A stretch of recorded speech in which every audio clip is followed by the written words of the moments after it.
Today, I would like to focus on the inner child strategy of perfectionism. I see that the way this all starts is when a child is hurt through neglect, rejection, abandonment, sometime after being born, experiencing being alone. And being alone, the child has to figure out, not actually figure out, but comes to a strategy of how to cope.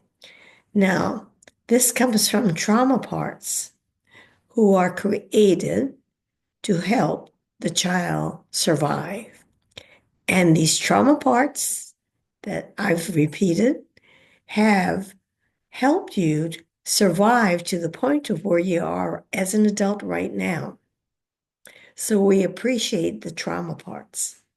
But because they were created so young, the beliefs and strategies are very limited. They come from a very, very young, emotionally immature mind. So it's important that we become aware as much as possible of any of the limiting beliefs and strategies. And perfectionism is what I want to focus on today. Now, about perfectionism, I know well. And you may too, but you don't notice perhaps that you're thinking, I got to do this perfectly. Rather, it's the subconscious urge to make things better and better, not only in terms of what you're working on, but yourself. But let's focus on, say, a piece of work, a project for school, or cooking. You become meticulous, over study, over research to make sure you get it right. And because the standard is really a limitless bar that keeps on climbing, you never reach it. And this drive for perfectionism becomes torturous. You feel the strain, the exhaustion, the mental exhaustion of trying to figure out what more can I do? What's the best way of doing it? That is the nature of perfectionism. One disadvantage also, apart from being exhausted, is you're never satisfied because you haven't been perfect.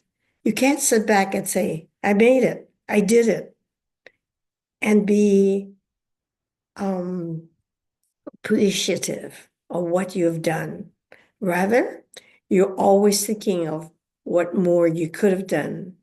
If something was turned in, you can continue to think, oh, I could have done this.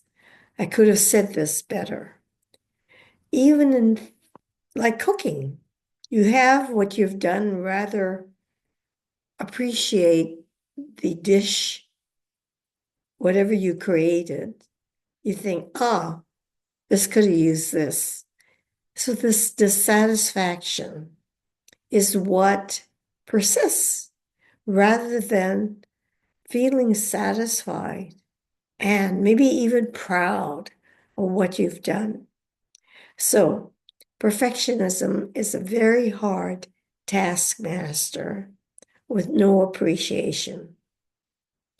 Usually, perfectionism also includes this judge, this harsh, critical voice in your head that comes up with all the things you could have done. This voice is broader because well, maybe it is the same thing as perfectionism, because it not only criticizes everything you do, it also criticizes others. Because once you have that critical voice, it's unrestrained. And your criticism of yourself is bad enough because it dampens any self-esteem that you might have or attempt to grow because it's always pushing you down, this judge, harsh judge. But then it's also directed to others. So it's difficult to praise, appreciate, and commend others because the negative judge has shown you all the failings of what a person did or a person's character. So it builds this kind of wall of non-acceptance, which is a very difficult way to live among other human beings when you're carrying this non-acceptance, not only of yourself, but of other people. Two walls, very difficult to penetrate, all created by the perfectionist and the judge, the inner voice in you.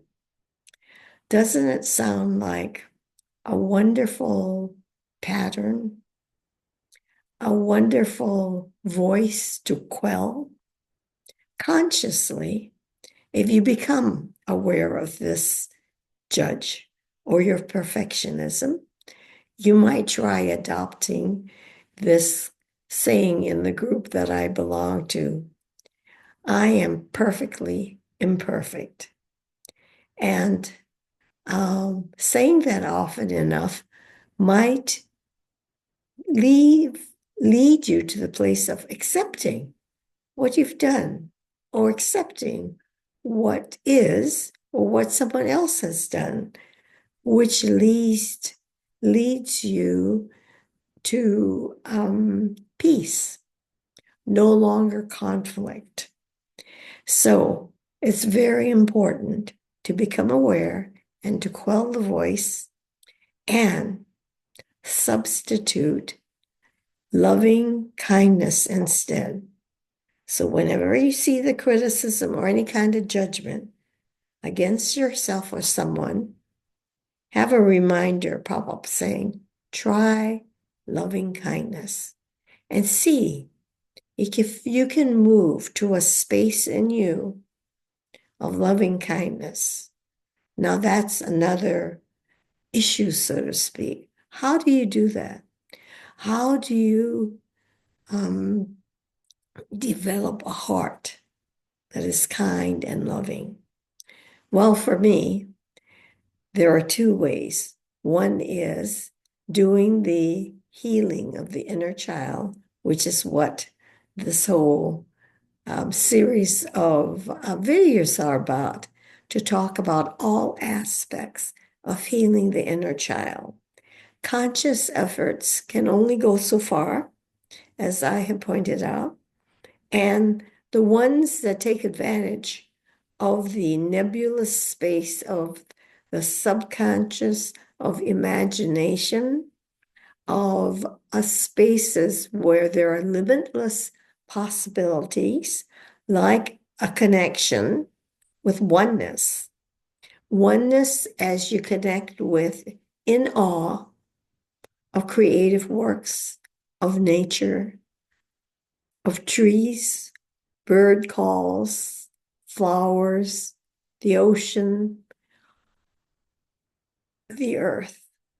All of that, if you can feel connected with that, pulls you out of the ego critical mindset of perfectionism. So if you can practice that and heal the wounds created very young in life or happen young in life, if you heal them, your heart becomes less defended and you become connected with your original heart, which is of love. And that's how, for me, the best way to work at loving kindness. The second one is to connect with the God of love, have a personal relationship. So as you walk, the God of love might remind you Oh, you're doing this. Oh, you could do this. And in companionship with this presence with a big P, the inspiration, the absorption of that presence of love can make a difference in how you live. So that's my piece for now on the in childhood strategy of perfectionism. Please comment below, ask questions, and I'll see you in the next video.